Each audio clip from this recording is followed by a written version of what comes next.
আমরা এখন চলে আসছি গুলিয়াখালী সি বিচ। পিছে আছে, তোমার নাম বলো ছেলে,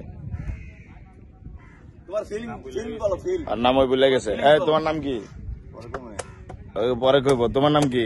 আমার নাম বলার ভাষা নাই, আর বলার ভাষা না। তোমার নাম কি? আর নাম মামো। আর আমি নিজে বাইক না গো। আর আমি আমারে চিনি না, আমার নাম ছাড়া আমি আসছি গুলিয়াখালী সি বিচ। এটারে যে সি বিচ কয়, এটা হলো বোয়া কথা। ওই সামনে হলো পদ্মা নদীর মতো পানি খাইয়া দেখলাম যে সাগরের পানি তো নুনতা লাগে, কিন্তু এই পানি কোনো নুনতা না, ওই নদীর পানির মতো। কিন্তু এটা সি বিচ না, মূলত একটা ইয়া। ঠিক আছে, এই যে এই পাশে জোয়ারের পানি আসে, একটা জোয়ার যখন আসে কি অসাধারণ না?